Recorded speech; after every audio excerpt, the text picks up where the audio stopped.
You wanted the best. You've got the best podcast. The hottest podcast in the world. The Chris Voss Show. The preeminent podcast with guests so smart you may experience serious brain bleed. Get ready. Strap yourself in. Keep your hands, arms, and legs inside the vehicle at all times, because you're about to go on a monster education roller coaster with your brain. Now, here's your host, Chris Voss. Hi, folks. Chris Voss here from thechrisvossshow.com. The Chris Voss Show. I'm just here for the brain bleed. That sounds stupid, but it's funny. Anyway, guys, thanks for tuning in. I hope you're all here for the brain bleed. Or, you know, I think it's midweek right now. You're probably watching this 10 years going, what the hell, Chris? No, it's midweek right now, and your brain might be bleeding. What do they call this day? They call it hump day. I think that's where, I don't know. I'm not going to make any jokes for that, or else I'll probably get banned on YouTube. Anyway, guys, thank you for coming by the show. We certainly appreciate you guys always. You guys are the best audience in the world. Have we ever had that discussion? Have we ever sat down and said, let's talk? Let's have a discussion. You guys are the best audience in the world. We're approaching 13 years tomorrow officially is our thing. Thank you for giving us the great month. The numbers this month have been up 30% than normal, and we're 13 years old. So I don't know. What are we doing right after 13 years? I guess we finally got through to people. Damn it. Millions of downloads in the last month of 13 years. You guys decided to show up or something. I don't know. But thank you for referring the show to your friends and family. Clearly, a bunch of you are doing that, sending it out there. Be sure to go to iTunes, give us a 5-star review over there. We certainly appreciate that as well. And it makes it so I don't cry in between the shows going, I wish there was more reviews. Why don't they love me? Anyway, guys, I love you back. The family loves you but doesn't judge you. The Chris Voss Show. Go to LinkedIn. Our big group, 122,000 people over there. The LinkedIn newsletter, goodreads.com/Chris Voss. All those crazy places on the internet. You can find us. Today, we have another amazing author on the show. She is the author of the book, When the Ice Melts, the story of Coralyn Jewel. Came out June 21, 20. And she's going to be talking to us about her amazing book, her story, and everything that she does on the show. So it'll be an honor to have her as well with us. So we're going to talk to her. She is an international best-selling author, a certified master's sexologist, podcaster, adult performer, lifestyle coach, motivation speaker, sex-positive advocate, top-rated wedding planner, swinger lifestyle community owner, and over 20,000 members, and most recently was promoted with over 20,000 members and was recently promoted to head PR. Okay. So she does some real PR too. She was graced on the covers and pages of AVN, Las Vegas Journal, ASN Lifestyle, Lifestylers Magazine, and Night Moves magazines. She was voted in the top 100 sexologists for PleaseMe.com. Man, I didn't even make the top 100. You must have pushed me out. And 20 and 22, 21, 22 have brought multiple ASN Lifestyle Magazine awards and nominations. Welcome to the show, Coralyn. How are you? I'm good. Thank you for having me. How are you today, Chris? There you go. As someone who's a Las Vegas native, I sure know what ASN is, or AVN is all about. Yeah, I was just in Las Vegas. I just came home yesterday. Yeah, it's quite the thing. So give us your .com so people can find you on the interwebs. So let's see. I just redid my entire website. So it just is thecoralynjewel.com. And then from there, you can link to my podcast, which is highprofilepodcast.life. And all my social media and everything is from there as well. It's easy. So you've written about an interesting life in your book. Is this pretty much the whole story of you growing up as a child and what got you down the road? Yeah, so my book is kind of interesting. I was, it's kind of like, when life throws you a curveball and, you have to decide, like, is that something I should do or should I not do? I was born in South Africa. I was immigrated from South Africa when I was 3 years old. My entire life was a competitive. I was just training to go to the Olympics for ice skating, and I was going to represent South Africa. Oh, wow. And so, yeah, my whole childhood, everything, people said, what do you want to be when you grow up? I want to go to the Olympics for ice skating, and nothing mattered. Nothing else mattered. I was, I went to college. But what happened was I got injured when I was 18 years old. And so, I didn't want to tell anybody, that I was as hurt as I was. And so I was taking, ibuprofens, whatever I could to try to get through the training, and came to the realization that there's no ways I'm going to be able to compete at the level that I was hoping to. And so my life took a turn, and And, it's kind of like how I went from, Olympic hopeful to I married somebody. We moved to Sweden for 4 years. I had children. And my life I lived for, what everybody expected of me. Go get your college degree, be a house mom, do your thing. And so, I wasn't really happy until I found kind of my place in life when I was 40 years old. Kind of everything turned around, and now I think I've been taken to my destiny, but it put me through some obstacles to get me here. That was for sure. So there you go. So you do coaching, you help people, you do work in your business. Tell us what was the crossover that when you went from housewife into, the adult industry? So, I was brought up in a really, really good family, and I had great parents and everything. But, just like I think most parents and most families, sex wasn't openly discussed. You didn't discuss nudity. You didn't discuss, masturbation, puberty, orgasms, anything like that. And so, it was just like everything was on the down low. And, I got married and I had a husband, and I think I was 30 years old when I had my first orgasm. And I was like, oh, now I get why you like this. Like for me, it was a chore. Wow. It was like, okay, I gotta have sex with him, And so I know that's terrible. I know. I'm sorry. He's a good man. Every wife I know. He's a good father. He's a good man. But, Sure. So, that took me. And then, when I came back, when we lived in Sweden, I came back from Sweden, and, I was coaching ice skating in Sweden. And I was very over the politics of the sport. And so when I came back to California, I opened up a mobile fitness company for children. And then when the housing market hit in 2008 was kind of when everything changed. My husband came to me at the time and he said, how's your fitness company doing? And I said, not good. And you know that. And he says, well, women sell their underwear online. And I'm like, no, they don't. And why are you looking at that? And then he went to work and I was like, do they really? And so I looked online and sure. I started a business in a day. I went down to Ross. I bought underwear. I took pictures, posted on Craigslist, buy my wet panties. And here we are. We were talking before the show, and we had Eric Everhart as a friend. I made friends with him and a couple other porn stars on during COVID. Mm-hmm. And they were on Clubhouse. I don't know if you have heard of that. Mm-hmm. Yeah. But it was a big app during COVID because everyone was locked down and they couldn't have a social life. So we were all talking to each other on these virtual stages on Clubhouse. Well, I ended up meeting Eric Everhard, and I can't remember the other names of some of the other people that were there, but they were coming on. They were like yourself. They have books. They coach people on how to do things better in the bedroom, which we all need. And especially there's some of you who need it more than others. Let me tell you. Oh my God. Yeah, you can't just lay there. You can, but it's not as fun. You're doing it wrong. Anyway, so and Coralyn will help you with that. But and it's supposed to last longer than 15 seconds. That's all I'm saying. Oh my God. Men. It depends on the mood. That's all I'm saying, man. And I guess married people do have to hit and run. Yeah. So, which is why I've never been married. So I met them, and one of the gals, I believe her name is Pauline. I don't know I'm pretty sure that wasn't her stage name. But okay. They were, these are human beings. They're wonderful people. And, but she told us once about how she'd been a porn star for a number of years. And then one of her friends started selling panties. And this is a thing that people want, and we're going to talk about sex because that's a human thing. And but she asked her friend how much money she was making, and she told this whole story on Clubhouse. Yeah, it's crazy. And she gave us a detail like on the numbers, and like we had women in the audience going, "Hey, how do you do this again? I want $6,000 a month. What?" Yep, it's crazy. And it was like all the moralness of some of the women went right out the window, and they're like, I can get what for this?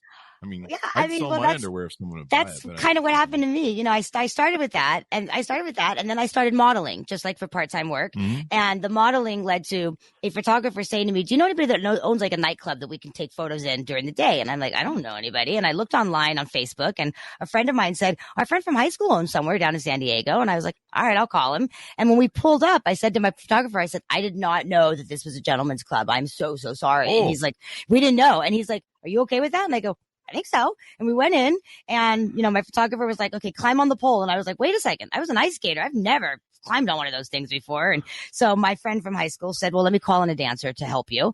And when she would put me in position, she'd step away, they'd take a photograph, and then she'd catch me again and bring me back down. And my high school friend came out. He was the owner, and he says, so he says on a break to me, he says, honey, you should dance here. And I'm like, I'm 35 years old. Okay, I don't even know how to dance on a stripper pole. And he says, you'll make about $800 a day if you want to do it 3 days a week, 12 to 5 during the day. And I went, and how do I sign up? And now, where do I go for this? Exactly. So that's how it ended. Well, panties to modeling to that to dancing at a club in a Palm Desert area called like Coachella. It was a club out there. Yeah. To the owner or the manager of that club coming to me and saying, hey, I heard that you do like weddings and that you used to kind of dabble in the swinger lifestyle. And I said, well, my husband and I tried it. We broke up our marriage, but we tried it. He says, well, would you like to host a swingers party here? Again, I'm like, I don't know anything about hosting a swingers party. And he's like, well, my boss is willing to invest $50,000 in someone. And I said, I can figure that out. And so that's another curveball that I took, which took to running a swingers club. And then now I have 20,000 members. And then wow. Everything just kind of like all these like things happened. And the coaching came from people at my swingers club would always pull me aside and say, he did this, or I have this problem. And so people would say to me, you spend half of your life not being a hostess at your parties, but counseling people. Why don't you open up your own like coaching business and lifestyle coaching business? So that's how that came about. There you go. So do you help people be better in the bedroom?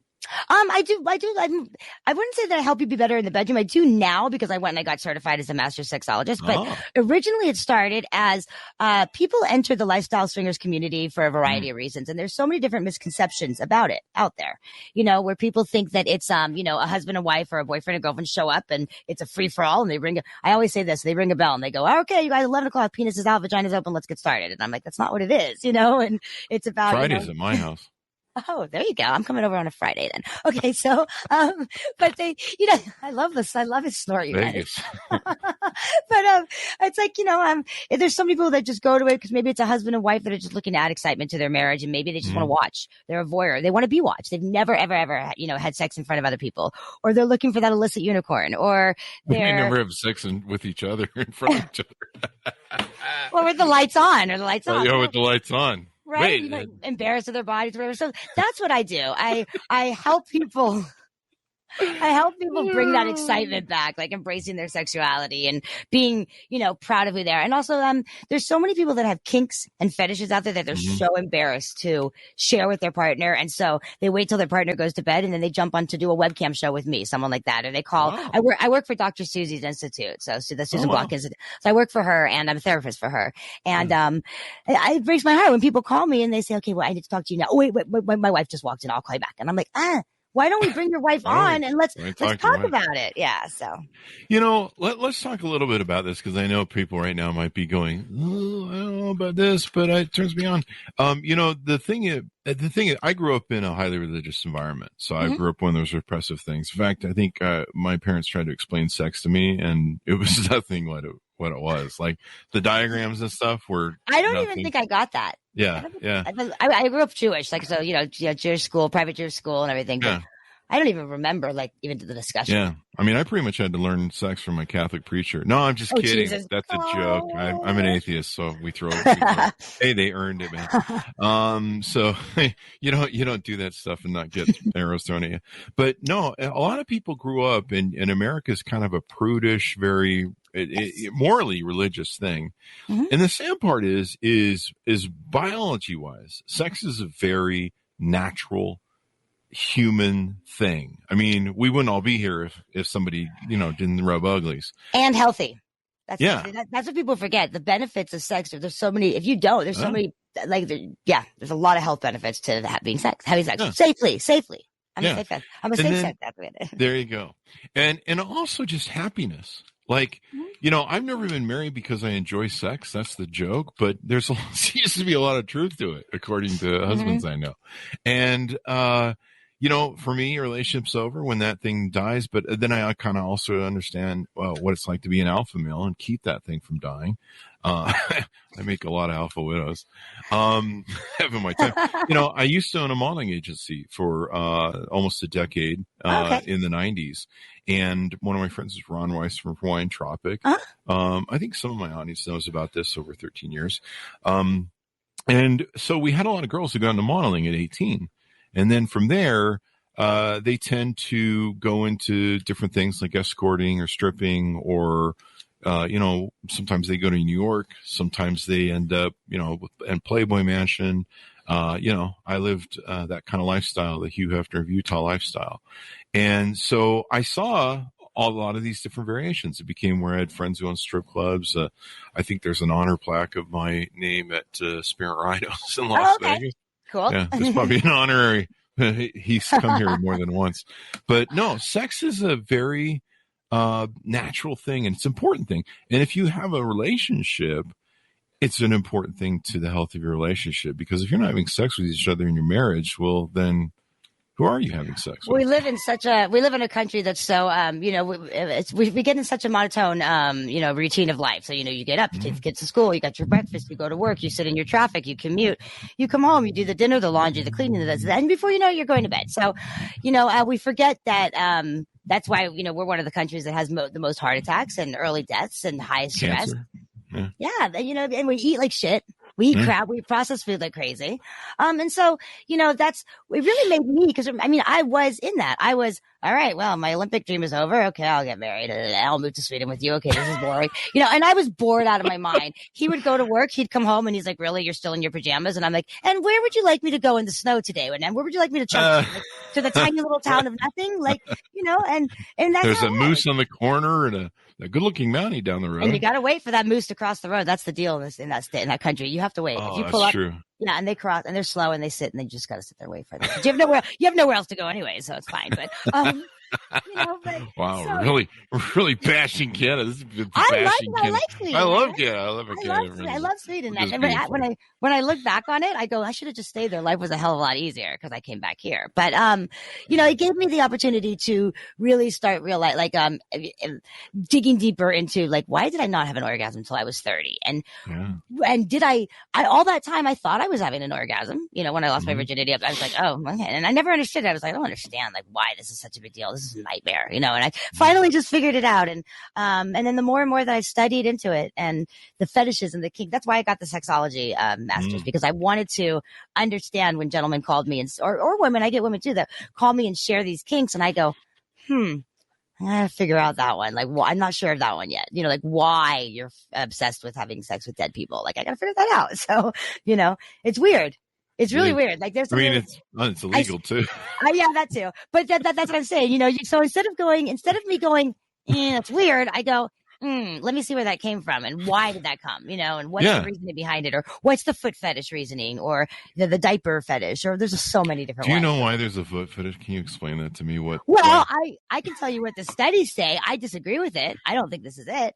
The studies say, and I've interviewed people that are coming on my podcast to share with me. They're comfortable to share their fetish. Okay. So the studies say that as we were babies and we're on the floor and people are walking around our home barefoot, we become obsessed with the feet. I don't think so. That's what the studies say.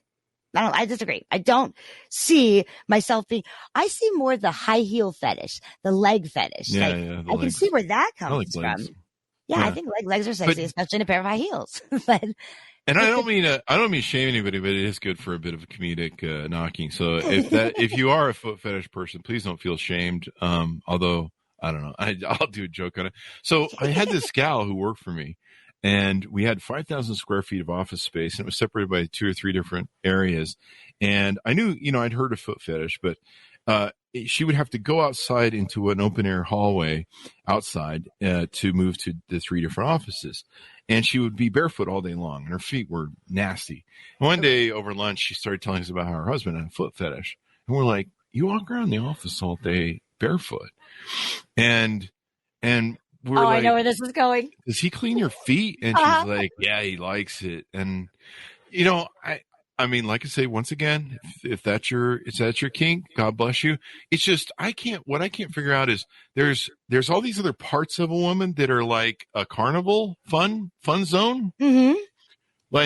Why would you be like, yeah, that stuff go, I'll stick with the feet. I think also, I know. I mean, yeah. That's my joke. Isn't that, I could see you, I knew you were going there, but the foot thing, it's more of it's a submissive to your partner. So it's rubbing her feet, cleaning her feet, licking her feet, pampering them, manicures, or pedicures, stuff like that, and that's also part of it. But I get men on the webcam shows that go, Coralyn, the stinkier the feet, are your feet really stinky? And you want to be like, no, I'm clean. But you're like, oh yeah, honey, they are they stink. Yeah. Because that's what they want. Yeah, sure.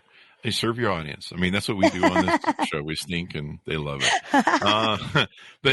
No, it actually makes sense. Come to think of it, between Jesus and, old Roman empires and stuff, cleaning of feet was a sign of, I think, caring or loving someone. Yes, exactly. Go back to that. Think about that. Feet. Mm-hmm. Jesus had a foot fetish, damn it. Anyway, wow, that's just no wonder I'm an atheist. Anyway, guys, we just discovered something on this show. But no, sex is really important, and I was really lucky that very early on in my 20s, I was your average teenage boy and very quick on the action there. And somewhere in my 18, 19, 20th year, a friend of mine gave me a book, and it was like 365 positions of the year. Oh.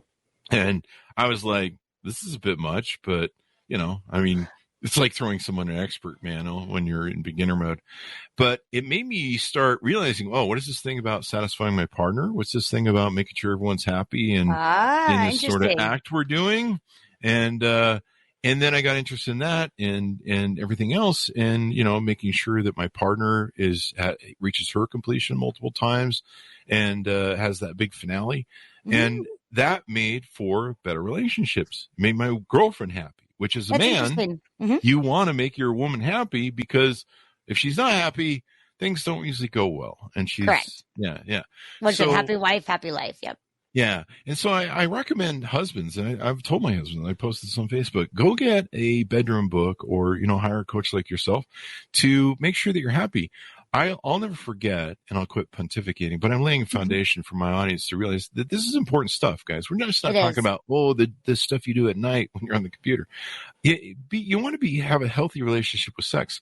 I remember being 28, and I gave a gal that I had just barely met, started dating, her first orgasm she'd ever had in her whole life. I think she was about 25. And she sat on the bed crying, just like sobbing. And I thought I'd done something wrong, like I'd hurt her or something. And I go, what's going on? Are you okay? And she was, it was like that death sobbing, that shaking and, and she's like, you gave me my first orgasm I've ever had. No man's ever given me an orgasm. And it shocked me, because I live kind of in a different world. And I was like, are you serious? You're 25. But it's because you don't know. When I lost my virginity, 18 or 19, I think, but I had a female ejaculation. We call it squirting. Okay. I thought that was an orgasm. So that was it. So, and there was no internet at the time, so my boyfriend, he was, in the fraternity next door, and he's like, you peed on me. You're disgusting. He told all the guys in the house. Wow, that's bad. So embarrassed. And I went down to the San Diego State Library, and I went to go, where you put the little things in and you look it up. And I saw that 10% of women have female ejaculation. I went back to him and I go, you're lucky. Look at this. And I showed him, and that's what I thought was an orgasm. And for me, I was like, well, okay, this is it, and so up until the age of 30, to me, that was an orgasm. And it wasn't anything that I craved or was like, oh my God, I need to have it, Isn't it insane how few women have orgasms? Yeah, I think more now, because you're more open to experience it. Also, the thing with squirting is that technically almost any woman can do it, but it's a feeling of like you have to urinate. And so you hold it back and you don't realize, and then when I tell people, I work for a company, I work for a gentleman at the AVNs. So it's, he's a biological scientist, and it's a watch he developed a watch with another adult performer measuring the frequency and velocity that you finger a woman out to make her have a female ejaculation. And the watch turns green as you go like this. So anyways, really? Yeah, I have one, but my arm gets tired. I'm always like, I'm so tired. I'm tired. But they do. Now you know what a man feels like, right? But I've watched Where's that damn G-spot? I've watched him take women who say there's no way I can't do it, and I'm like, he'll make you squirt, and they're like, he won't make me squirt, and I'm like, he will. I'll go with you and I'll show you, and he does. And women go, oh my God, that's what it is. oh, I like it now, so Yeah. you just have to embrace your sexuality. You have to, who cares if people are going to judge you? That's my biggest thing. My biggest thing is the judgment in our country and and how masturbation is terrible and nudity is terrible and role play is terrible. And how dare you consider even having another person in the bedroom with you? 3 of you, that's disgusting, and it's the fact of the matter is everybody's got that fetish or fantasy, whatever it may be, and embrace it, try it. If you don't like somebody's fetish, then it's none of your business. It's not your body. Then stay out of it. So it's sad that in this country we have that moral hang up. The other thing to me was, I think I had this fear as, a boyfriend, as a man. I'm like, if I don't make her happy in the bedroom, she's probably going to leave me. Mm-hmm. So, that's another reason. And I don't understand. I guess a lot of married people can just be like, well, I'm married to her, so I don't have to make her we call happy. it the married situation. I call it the I shoulda, woulda, coulda syndrome, and that is, I can't tell you how many times in my life I talk to somebody who's older now and they say to me, I should have left that relationship sooner, but I there was kids and I stayed for the kids, or I hated my job. I should have left that sooner, but I have friends that he's like 72 years old and they're like, going through a divorce after 42 years and they go, Coralyn, do I swipe left or right on Tinder? Like, what do I do? Oh, Tinder, not Twitter. I'm like, or Tinder. And I'm like, you don't even go on Tinder. No. That's not for you. Because imagine trying to get back into the dating world now after being married for 42 years. That's like, what's happened? Right? Yeah. I see a lot of that in my dating pool. Everything's online, but that's it. I mean, I meet people so many times that go, I should have gotten out of that marriage. And so I try to encourage people, if you're not happy and you're not willing to, you haven't discussed this with your partner, you're going to be in that category of 72 years old and starting all over again. Do you want to be there? Yeah. And you want to have, to me, what I've learned just from a psychology sense, a love sense, everything about it is very natural and important and healthy. I've seen, psychologists talk about how having regular sex with your partner is a very important part of it. And to me, if you're going to raise kids, if you're going to be happy in your marriage, you're going to be happy in your relationship, making a woman happy is really important. She's going to make you happy. I mean, it's kind of when you're both there, you're trying to rub the uglies and make each other happy for, half an hour, 2 hours, however long. Well, there's so many. Yeah. Well, you also have to put a twist on it. So role play, date night, make time for date night. Do something that your partner would never expect for you. Put something in when they pack a lunch, put something in that lunchbox, things that you would do for your kids, like have a good day at school, baby. Mommy loves you. Do it for your husband. Do it for your partner. Exactly. Go to the office early and leave something on the desk, like a pair of panties that are sitting in the drawer, and be like, I'll be waiting for you when you get home. Random shit like that just goes, holy crap. Like there's a little bit of excitement. Like, oh my God, what's she going to do when I get home tonight? Like I'm going home early, or what is it? So, and people that are regularly, in the bedroom, let's put it that way, and passing out from cold sweats and too many shaking orgasms. Yep. They're happier. They love you more. They're wonderful to be around. Trust me, I'm 54. There's a reason I'm not married and have a good sex life is because because I can't do a relationship if there's no sex. Once the sex drops off in a relationship, in my early years, sometimes I didn't understand the alpha thing that I was doing, and I get a little betatized. But I understand the whole dynamic of it now. But even then, I've never met a girlfriend that I can't have. There might be one or two that I met that I haven't had that can orgasm, multiple orgasm, and even then, I just didn't work with them long enough to where you can get it done. But yeah, it's really important. It'll make your life better. So I highly recommend this. This is the whole reason I'm talking about this on the show.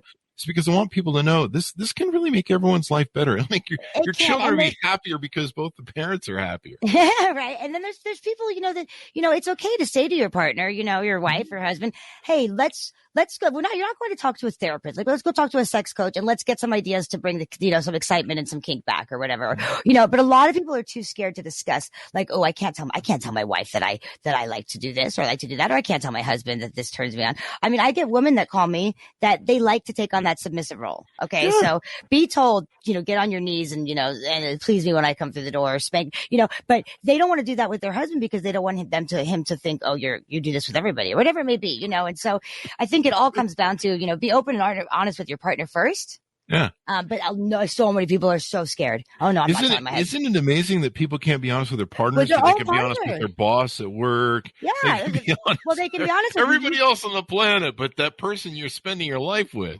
Yes, it drives me crazy because, and I say, how come you can tell me, but you can't tell them? Well, because you're a stranger over the phone. we don't see, I can't see you. I don't know what you look like. And I'm like, okay, I won't tell you my full name then, because then you'll go find me. But, it's true. But, to me, and then also like the masturbation thing. Do you know how many people come to me and they go, oh, I haven't masturbated in 6 days. If she catches me masturbating, and I'm like, what? Like, you're supposed to masturbate at least 2 times a day. It's supposed to help with, preventing prostate cancer. Masturbate. Yeah. Please, God, masturbate. Just don't do what Jeffrey Dubin does on a Zoom call at CNN. That joke. There's a time and a place for everything. That poor guy. Yeah. So, in one of the industries that I got into, I didn't get into, let's put it that way. I stepped right into that, didn't I? I kind of got into it, and I'll tell you how, because I think the story is funny and enlightening. But so, I got friends with someone who started a swingers website back in the day. Okay. And one of my other friends, you probably do, but since you do, you have your site, I won't mention it. So they started a site, and, I had all these friends with money. All these friends with money at the time. We're all filthy rich. And, so we were all in all these businesses. One of my real estate business, he was buying real estate, flipping it. And so he had bought in this 1960s styled mansion, which is a lot like the Playboy Mansion. Okay. Because it was shag rug. It was like bright red shag rug. And the whole place was like 24 rooms, Olympic sized pool, 20 people you can get in the hot tub.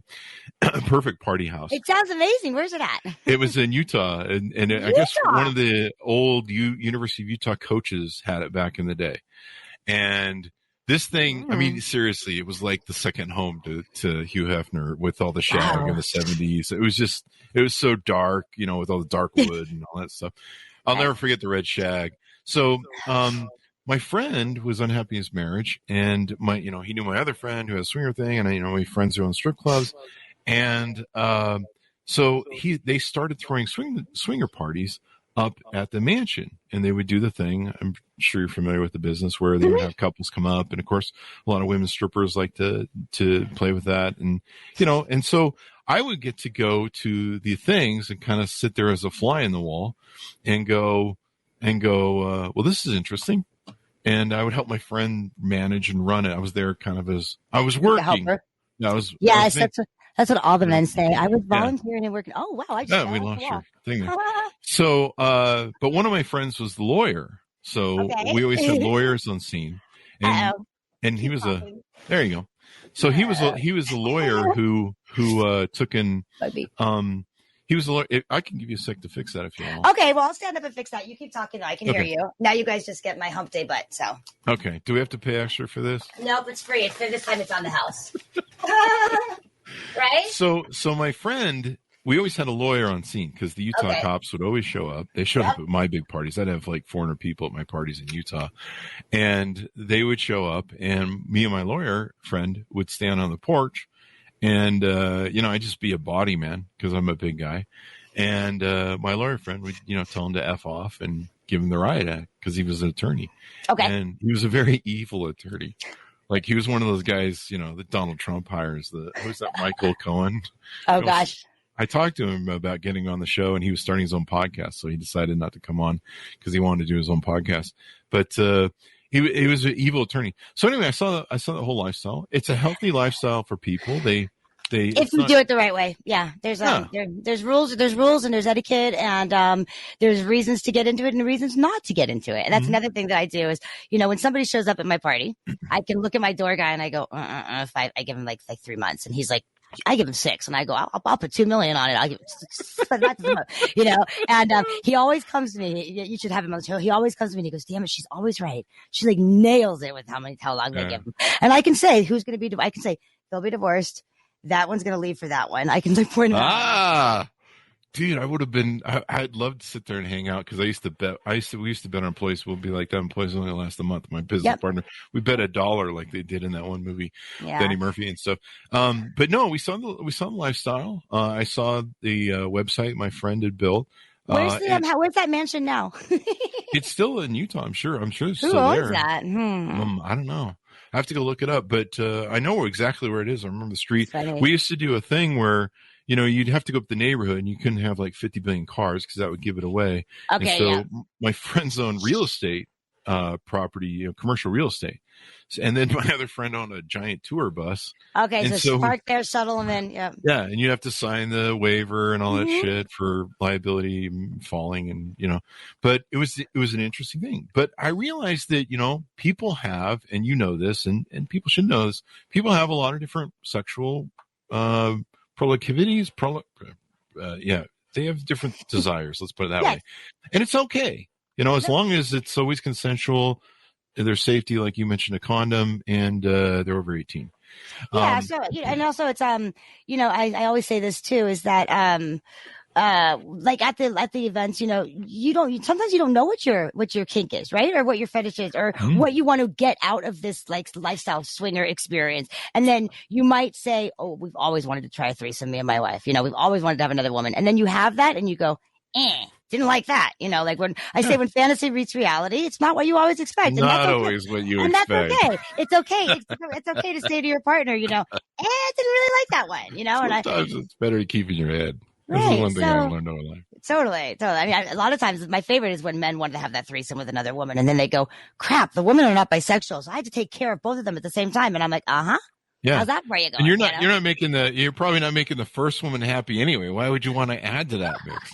It's a joke I do. Oh my gosh, I love it. So no, I mean, like seriously. I mean, I've dated twins. I did the whole Hugh Hefner lifestyle. I mean, did the twins play with you together? You and both twins? Yeah, that's a new one, you guys. For me, is it? Is it new? Yeah, I've never seen two. I've never had two sisters play with one guy at the same time. Well, I hope, but I mean, did they play with you? Wow. Okay. It was a little bit more than playing. Let's put that. We say play. So when you own a modeling agency, I was friends with Ron Rice of Hawaiian Tropic. Okay. So we would be like a state thing for Hawaiian Tropic to hold their contests. And so we had 400 of the hottest women in Utah. It was an actor agency too, and there was a lot of filming that would go on in Utah. It was right after the big strike in California. Touched by an Angel at the time was filmed. Yeah, who would have thought? Well, Utah, like those religious girls are more.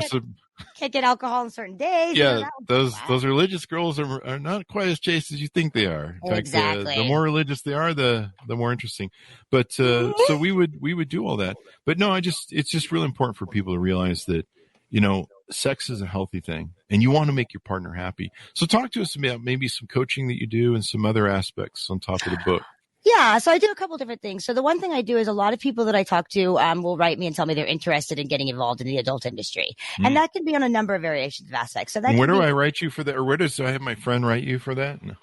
So everything just goes to what is it? CJ at thecoralynjewel.com. That's how you email me. Let me write that down. Hang on for a second. Right, exactly. So, but that can be anybody who's a producer, or somebody who wants to open up a website, someone who's got the funds to invest, they've got an idea, a script. So it's not just performers. Okay. So, there's so many different legalities, and they're changing every single day. The paperwork and the rules with merchant account processing and Visa and MasterCard and Pornhub and this and that. There's so many different things that you need to know. So they'll come to someone like me and they'll say, listen, this is my idea. This is my financial backing. This is what I could do. But I don't know where to start, and I want to make sure I cover my bases. So I offer that kind of coaching. And then I offer coaching for the lifestyle, which is either couples or singles, okay, who either are involved in the lifestyle, getting into the lifestyle, or having issues in the lifestyle and want to find out how they can fix that. So they come to me, we have a consultation, and then I say, listen, I can't help you, but I think this person can, or I can help you, and this is how I can help you. I really feel that I can't help anybody that's going through alcohol addiction or sobriety, or drug addiction, or they're going through rehab, or they've been sexually molested. I don't feel like I'm qualified if I haven't walked in your shoes. Does that make sense? Yeah. And where something like this, I'm divorced because of the lifestyle. I mean, my husband and I lost a 14-year marriage because of it, and people say, why on earth would you stay in it and run a club? What are you thinking? And I say, because it's open-mindedness. You can wear what you want, say what you want, be who you want, and there's not supposed to be judgment. Now, there is judgment. People are catty, there's high school judgment in everything. When you're, 58, 56 years old, they still talk shit. But, it's true. But, it is an environment where there's more open-mindedness to accepting people. And, that's why I stayed into the community. And that's why I create my community is different from other communities. I don't judge you on your age or your nationality, or if you're 6 feet and 400 pounds, or if you're 5 feet and 3. I don't care. You know, Yeah. are you a cool person? Are you open-minded? Are you willing to embrace your sexuality? Then you're welcome to my club. Be respectful to others, be respectful to yourself, and you're welcome. So. Yeah. What else do you consult on? I think you kind of mentioned a few other things there that you do. So it was, so the adult industry, then consulting on then, in the lifestyle, how to get into it, how to be safe into it. And then I also help with people with just dating in general. Let me look at your dating profile. Okay. This is why you're not getting any action. Or, you do that for men and women? Men and women. Yes. Wow. Yes. I have women that are like, what am I doing wrong? I got divorced and I'm like, okay, the first thing, okay. So guys, we all know that we love our children. This is a big one. We love our kids. Okay. I love my kids. Okay, I'm the mother. You screw with me, whatever. Yeah. You screw with my children. You screw with my children. You better go. You better run because I'll find you. Okay, then that's me. But that doesn't mean that my dating profile says my children are number one in the world and you don't matter and they come before. Okay. And that's I hate that. Yeah, you see what I'm saying? And and what do you do if you're on a dating site and you see that's a left swipe. You go skip. That's a left swipe, man. Yeah. So. Or another one, I love they love their fur babies. Okay. I love dogs. I'm a dog ass people. I walk into a bar and I'm on the floor playing with the dog before I'm even greeting anybody else to say hello. What bar are you going to where there are dogs? Oh, there's always dogs. I go to little hick bars. It's true. I've got the pit bulls come right into me. They love me, but you don't. Yeah. Oh yeah. I have video. Okay. Showing my friend the other day, but you don't tell somebody that you might potentially date on a dating site. And my fur ball comes everywhere with me. And if you don't like it, then relax. You can bring your dog, but just, let them know you first. So these are the things that I look at and I go, okay, let's fix this. And, let's remove this picture and stuff like that. So. Yeah. Can you explain to me? Cause I'm 54. I'm still on dating profiles. White people use. Why are women posting their children? I mean, the one thing I know about single mothers is there's a 1,500% higher chance of them being attacked by a sexual predator or violence. And you're just advertising for pedos. Like, it just creeps me out to see it when I see it. The men do it too, though. Like, if you go on Plenty of Fish. Yeah. I don't go on. Well, like when I used to go on Plenty of Fish, the men will have a picture of their children on there. And I'm like, really? Yeah, I'm like, don't put your kids on a dating site. Like on the swinger websites, you can't even post a picture. Like, even if I, said happy holidays for me and my family to my community, I can't put a picture of my kids on there. I don't even put my kids on my Facebook, my other paper, my Facebook page. Like, just don't do that. But, keep your kids out of your dating pictures. I personally say keep your fur babies, out of your pictures too. We're not looking to date. I'm not looking to date your dog. I mean, I like dogs. Don't get me wrong, but I want to know who you are first, so. Do I have my dogs on at one point I put my dogs on. I think I took them down because. I put a camel on, but, I was riding a camel.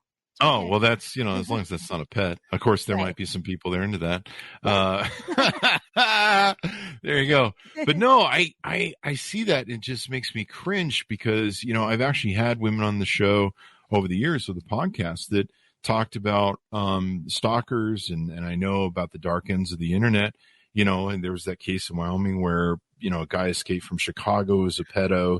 He finds a young girl just in her bathing suit out front and all the horror begins. Oh, it makes me sick. Yeah. And so I'm like, why would you put your are you advertising for a pedo or are you advertising for a boyfriend? And here's another thing that I talk about too. Just safety in general for men and women and all, all the catfishing. I had some interesting guests. I had some interesting guests on my podcast. A gentleman that is a part of my club. Okay. So he's a part of my club. He's a retired police officer. Okay.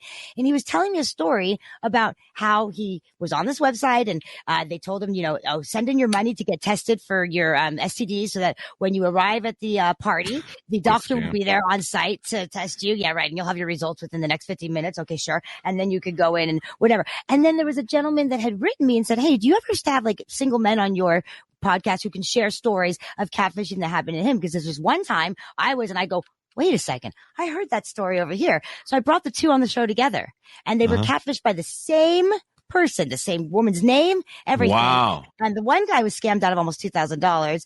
The attorney, the police officer, he caught on a little bit quicker. And I think he wasn't scammed out of any money. He never sent money, but, it happens on both ends. So we talk about, even couples meeting other couples on a swinger site. You don't meet another couple and then just show up in a hotel room. That might not be a couple. That could be 3 men ready to rob you. You don't know what it is. So, of course, 3 men robbing you might be a kink too. So there's that.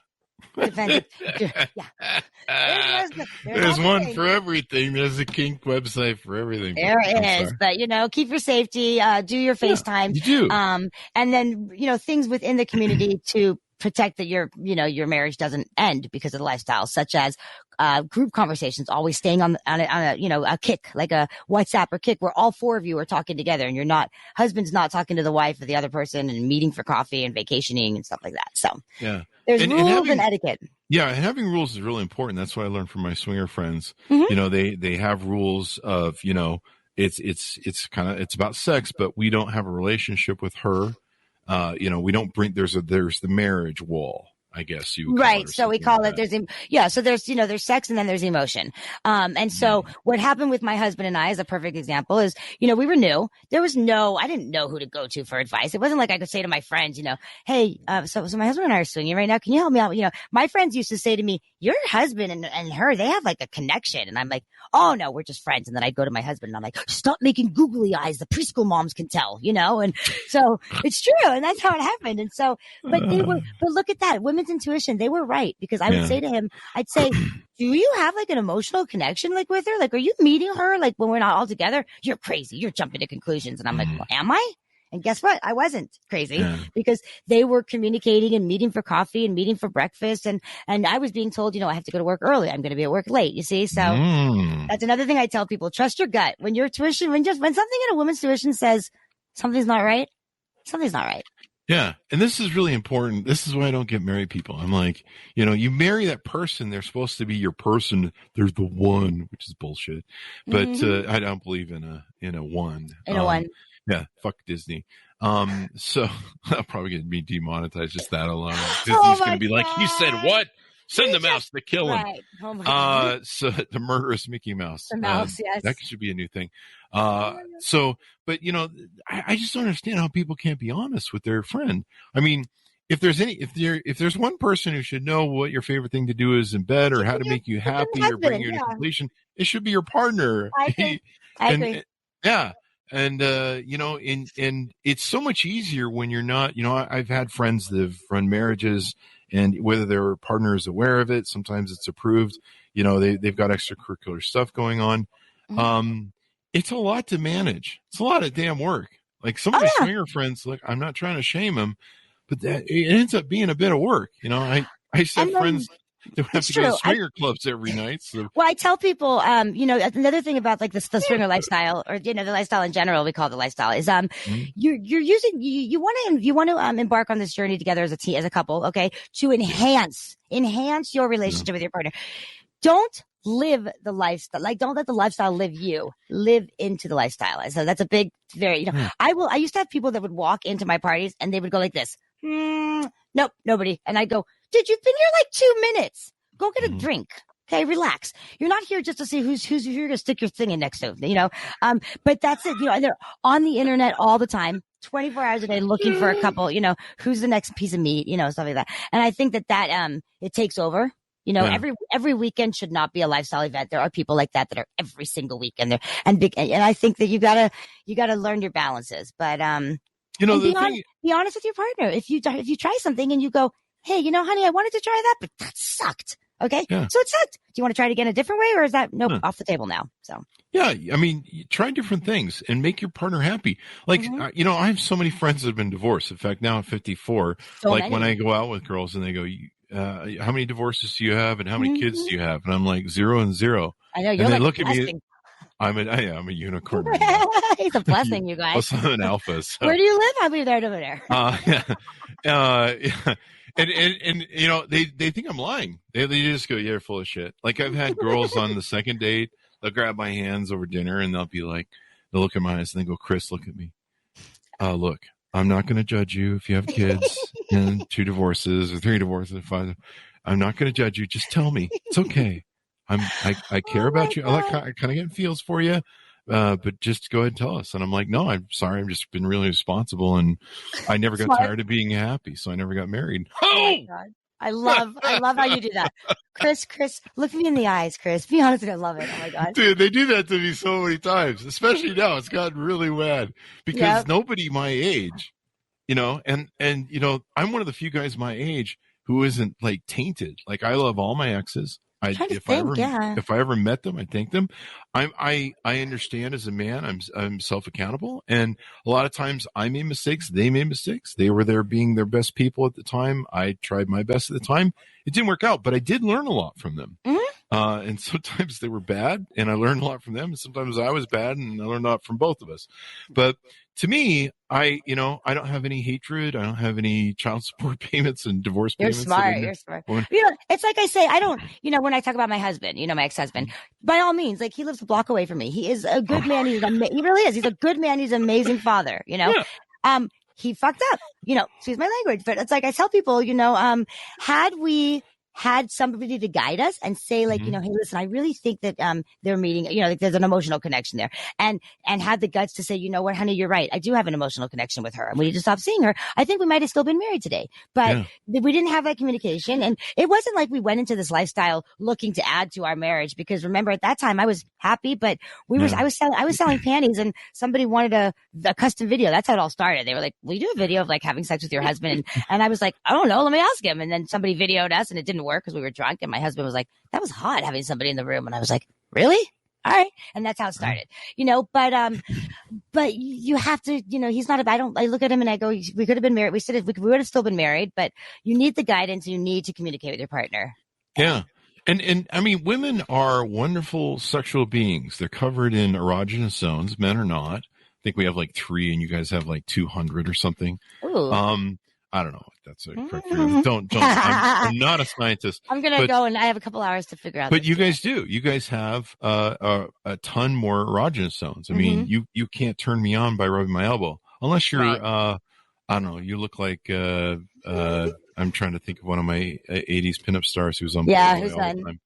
Carmen Electra, who I met in person. Oh, okay.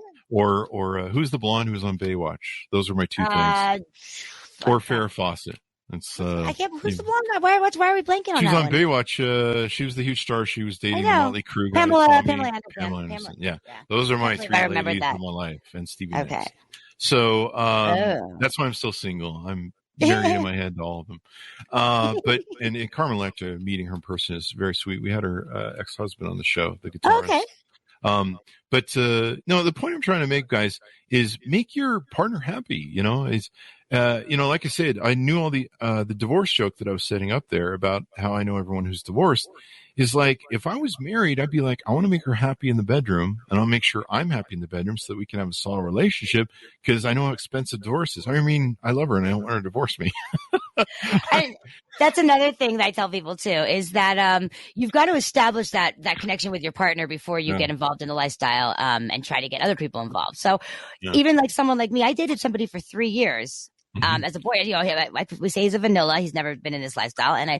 But we didn't even he would come to my events and help me as a host, but no ways did we play with other people until we had that establishment with us together, that connection, because you don't want to involve somebody else until you guys have that strong communication and connection. So make sure you have that. And that's where somebody like me comes and helps you. I do a lot of coaching. I do what's called on call. Okay. So they pay for a couple sessions and they will message me and be like, we need to talk to you like now. And I'm like, okay, well, you can't like now because I'm getting on an airplane, but like in like an hour you can, So, and then there's people that, they go through coaching with me and then they do exactly what I told them not to do. And I go, well, and they're like, I know we heard you, but, and I go, that's not we heard you, but like, so I tell people that too, it's like a child. It's like, I told you not to do that. Well, I know, Mom, but so. And it's really important, especially if I can speak to men on this that might be listening.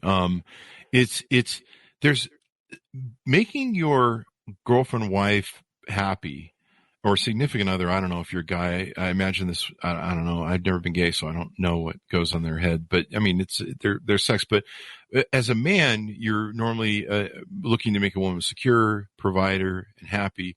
And there's nothing that makes you feel more as a man than making your woman happy in bed and helping her reach her happiness completion point. And then she'll gladly let you do yours. I usually have her go first, or you meet in the middle with a combined one. And then you get I'm kind of sadistic that way where I get the last stand. But you or if you're really good, you can make that whole big final thing crescendo at the end, and everybody passes out and goes into cold sweat mode. And I gotta shakes. find out where Chris lives, you guys. I'm on my way. How far? There you go. But nothing makes you feel like a man when you're laying there as a man and you get done and you've like just wrecked that bedroom, because you don't stay in the bed, people. You've wrecked that bedroom, that swing thing. She's happy and she curls up on your chest and she's shaking and she's going, oh my God. And you're sitting there going, I'm a man. I kicked ass today. And I bring this up as an important point because we live in a world where the last two generations have raised these betas, these simps, these feminized men who don't know how to do this anymore or care. And they're just kind of weak. And, these incels, which I really feel bad for, having sex with a woman is a wonderful thing. It's a beautiful thing, and it's nature. It's human. It's biology. There's nothing disgusting about it. And so as long as she's over 18. Yes. Matt Gaetz. So, if you want to feel like a man, and for women too, if you want to make your man happy, you want to make him feel happy, do it too. And it goes the opposite, same way. I mean, if for, even like someone, for like someone like me, you go, did that feel good? Or do you like it? Or does it feel good? I'm always saying, even during sex, if I incorporate a toy, I say, do you like it? If you don't like it, I'll put it away. Do you like, because you want them to be just as happy as you are, so. Yeah. You would never be able to, like I said, I've had maybe 2 gals I dated that I couldn't get to, but I was just dating them, but I couldn't get an orgasm. They had some hangups, but you would never be able to meet my girlfriend without having multiple orgasms. It would never happen. I'm going to make you do it. and I'm not going to shame you into it. Part of it is just you getting a woman to be present out of her head to where she's in the moment and feeling it. Yeah, you've got to get her into not having sex with Jack on the Titanic. You've got to get out of your head, and you've got to get out of your head, and you've got to be able to just let yourself go. And another thing I get too, men, when we involve a toy, it's not because you're inadequate. Okay, I get that all the time. She wants to bring a toy. No, it's just an addition of excitement. And I get that so many times. Well, she brought in a dildo. Does that mean she doesn't like me? I don't think so. I mean, let me see you, but I'm just kidding. Let me see. Yeah, send us a film. But no, I mean, I do have one sexual hang up though, that my ex-wife didn't like. It was. Wait, you're not married. We like shh, I'm sitting at this joke. I know. So that's the fun part of it. So my sexual kink was, having her pretend like she was my ex-wife and she caught me in the bed with twins. Oh! Does that joke work? Did I do that right? I don't know. Well, I ruined it, you guys. I'm sorry. It sounded funny in my head, but I don't know. But yeah, I'll do a joke on the show that's kind of a callback joke, and I'll be like, "Oh, this sounds like my 9th marriage," and then throughout the show, I'll say, "That sounds like my 5th marriage. That sounds like my 7th." And people write me and be like, "How many marriages do you have?" And I go, "None." That's None. the joke. Yep, exactly. So anything more that you do that you help people on that we want to touch on and tease out?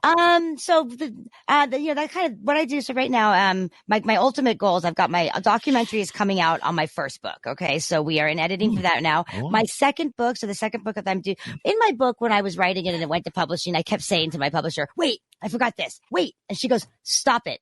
Your life's never going to stop and your story's never going to end, So she said, you need to do a book about, what happened was she says, that'll go in your next book. And as it progressed, when people would read my book, they would say, oh, I wish you had put more about the porn industry. I wish you had put more about the swinger lifestyle. I wish you had put more stories about working in a brothel. And so I was like, well, then wait a second. I'll have a book that focuses on each. So the second one is all about the swinger community, what it was like as a married woman, a single, a girl, like as a host, a community running, the legalities, the crap I've gone through. That's been, the biggest challenge. Swingers Club. So the second book is I'm almost done. I'm like so close to being done with that. And I've got my podcast, which is all about, adult topics, anything that has to do, like I brought my scientist on or somebody. I had a priest on who was, whole life was all about being a priest and, going through all the training. And then right before he was supposed to complete, he ended up changing his mind. And now he makes videos where he teaches about sex and and they're like porn. Yeah. So, and I'm like, what did your parents say? And he's like, yeah, they were not happy. But, so I bring people on like that. I try to show, my listeners and my viewers that just because you're an adult performer doesn't mean you're not educated, doesn't mean you came from a sexually abused relationship or you're a drug addict. I've had one of my guests, my recent guest, she's known as like the gangbang queen of the industry, and she is one semester away from being a physician. She was a medic for the military for 6 years. I mean, and you never know. She's 24 years old. That's a brilliant woman. Yeah.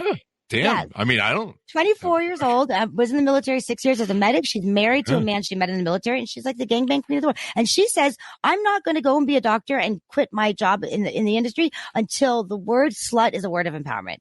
And I'm like, damn. Like, so, that's why I do what I do. And then I travel. I do seminars. That's why I'm always like on an airplane. I go and I teach people about embracing your sexuality and live your life for you. That's a big thing I do is we all live our lives to, what we're expected of, right? Live that the white picket fence, get married, 2 kids, get your college degree, have the fur babies, right?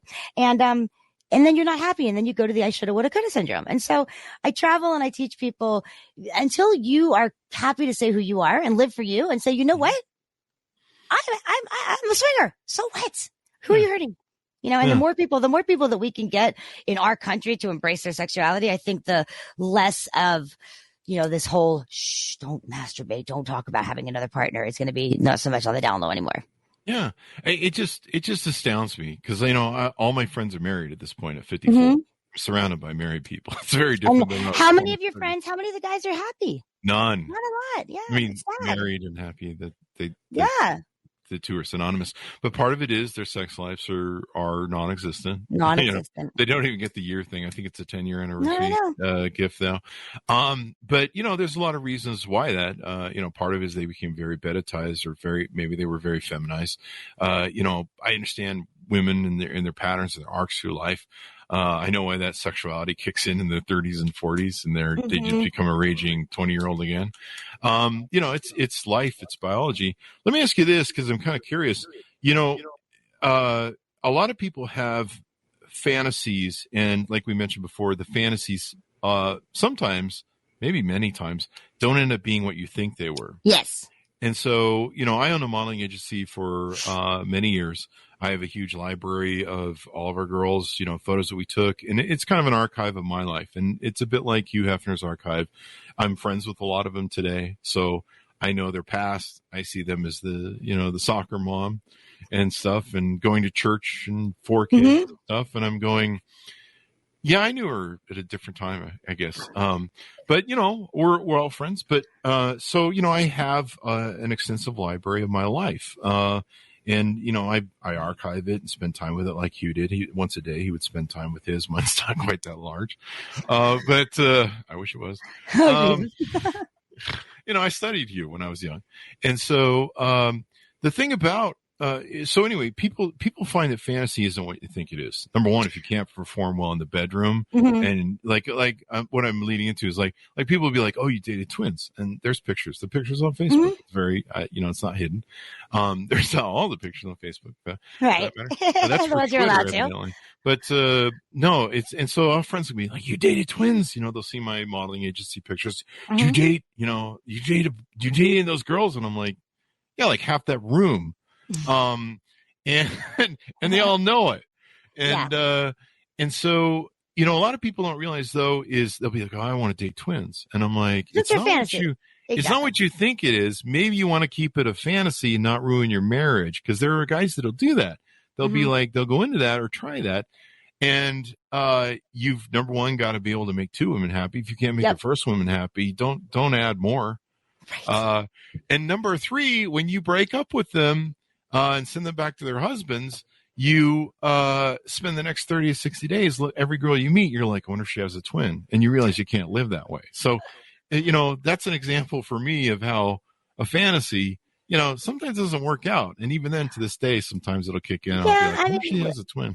What I say to people is that, if you and your partner are, anybody, whether you're single or a partner, okay, you have this fantasy and you try it, okay? Yeah. And then you go, I didn't like it. Okay. Yeah. So now as a couple, you would say to your partner, okay, I didn't like that, honey. And this is why I didn't like it. And then, okay, should we try it again, but try it this way? Or do you not think that we can even fix it? You have to kind of go through it. I mean, I've had a fantasy that has yet to be fulfilled correctly. It's just Really? yeah. I mean, I'm an exhibitionist. I love to be watched, and I have asked boyfriends, I want you to blindfold me, put me in a room, go pick 3 guys at random in the party, pick whoever you want, come back into the room. I don't know what's going on. I don't know who's who. I don't know who I'm touching. I don't know who's doing what, but he's making sure that there's condoms and I'm being safe. And then, but it's making me be that submissive. Look at my little slut. Look what she'll do for me. And then they leave the room. We go back into the lifestyle party, and I never know who these men were. Okay. Oh, wow. I want that. But every time we try to do it, and then like the boyfriend will say, okay, well, what about, and he'll say, well, pick somebody. And I go, well, what about that guy? Oh, not him. And I'm like, okay, well, what about, okay, that guy's kind of cute. Not about him. And I go, well, that's what you're supposed to pick. Don't let me pick. And then he says, no, I don't really like anybody here. And I'm like, so I never get it done. Yeah. So if there's any volunteers listening, that's my fantasy. Okay. Yeah, and your email is, I had a friend one time who he got picked by the guy, the husband. He was at a club. He met this girl, and she had kids. And so, but I mean, she was clearly older. She's a wife. But he didn't know that it was a husband-wife thing. He just thought he was meeting a cute girl. So he picked Vanilla her. Hunting. Yeah. Is that what it's called? Vanilla hunting? I'm teaching you the words. Vanilla hunting is what they were doing, and they are a hot wife couple. He's going to watch your friend with his wife. And he did. He was in the closet. It was like a whole blue velvet sort of thing. Black velvet, blue velvet.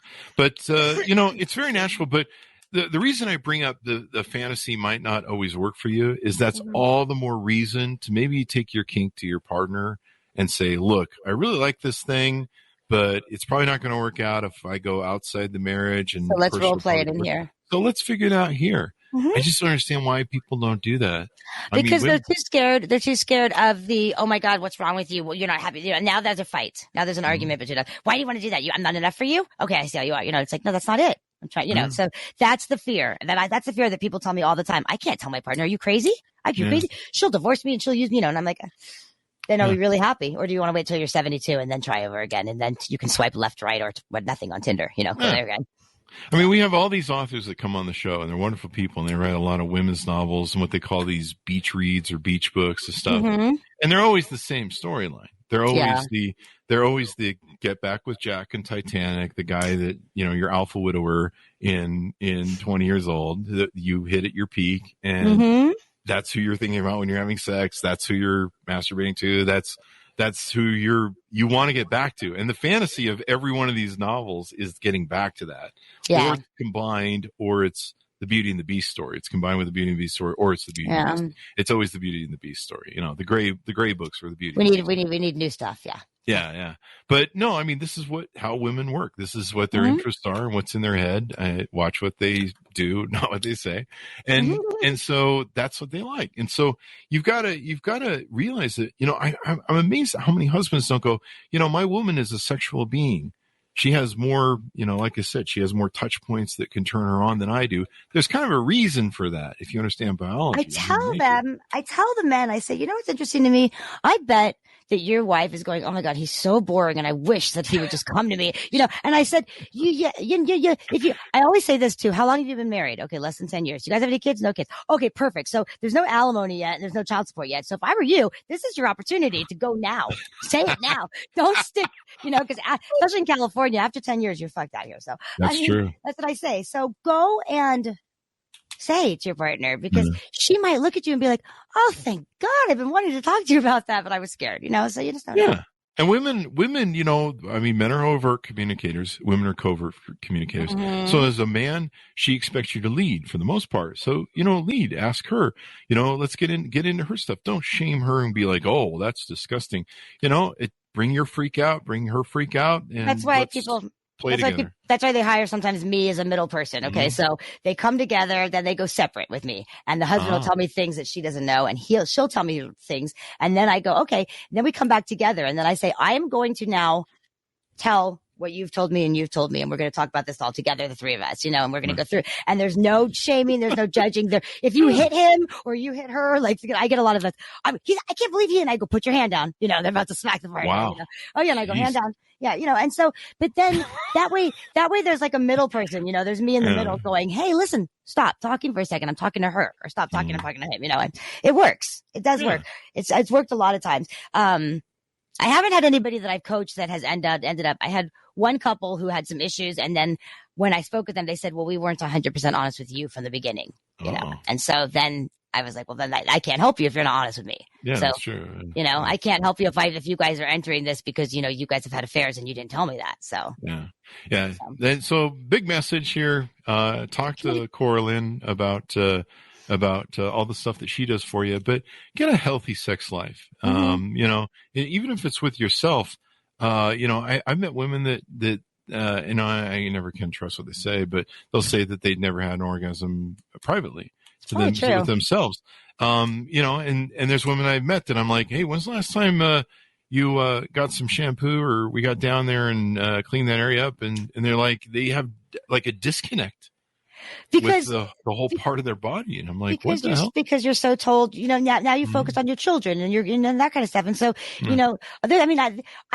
I can be the first to say that I used to say I could care less if I never had sex again. I swear I used to say that. I could care less. It's totally irrelevant to me in my life because I've never had an orgasm. I didn't realize what it does to your attitude and your body and your health and your outlook on life. And so I'm a different person now, and I also used to think that I could only have one orgasm. Like, okay, that was it. That was good. And now I'm like, holy crap, I'm like multi-orgasmic, and I can have like 20 in a session. Like, that's crazy. And they get better and better. Can. And you can, but a woman does, sometimes you're not educated on it. You don't realize it. You think it's bad. You don't want to be judged. And so, anybody who's like listening and is like, okay, Kurt, I want to talk to her. So just reach out to me. And I do seminars and I travel and I love what I do. And I love seeing that person that waits for me at the back of the room of the seminar, and then everybody leaves and they just start crying and tell me everything. Like, that makes me go, I'm here for a reason. So to me, there is nothing better than being a man. I'm saying this for the men in the audience. There is nothing that will make you feel more like a man when you've kicked her ass in the bedroom and she curls up beside you and you're her man god. You're the dude.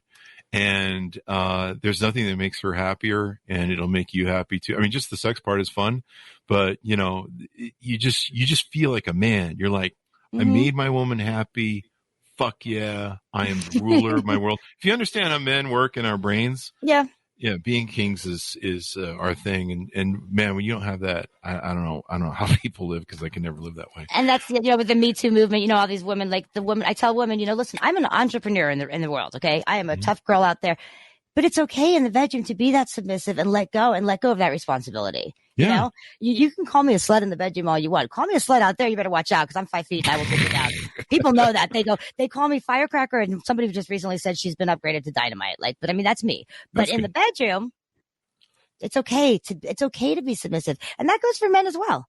It's okay to be like, some guys like, honey, just dominate me, for God's sakes. I don't want to make a decision in life today. You know what I mean? It's okay. Because, you're a businessman in the real world. That's why they go to dominatrixes and get dominated. So don't be afraid. Because they have to be in leadership positions. You're always in a leadership position. Think about it. You're a CEO of a huge company. People say that to me. Oh, they're sissies. I'm like, listen, they're probably CEOs of huge companies, and that's why they go to a dominatrix, so somebody else can tell them what to do and make the decision for a change. You want to get out of always having to be the guy. Exactly. So don't be afraid to just let yourself go. And like it goes back to, what did I say? Embrace your sexuality and just be who you are. And if somebody else has a problem with it, turn the other way. It's not your problem.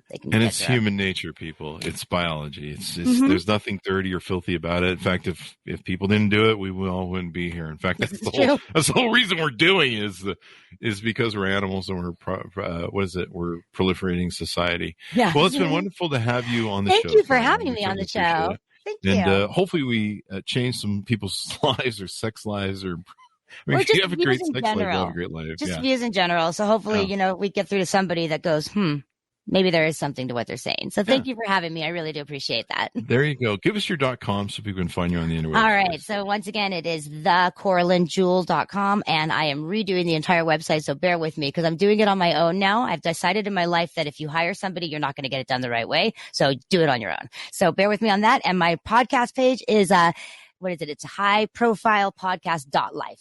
Got it? Mm-hmm. There you go. Working on that one too.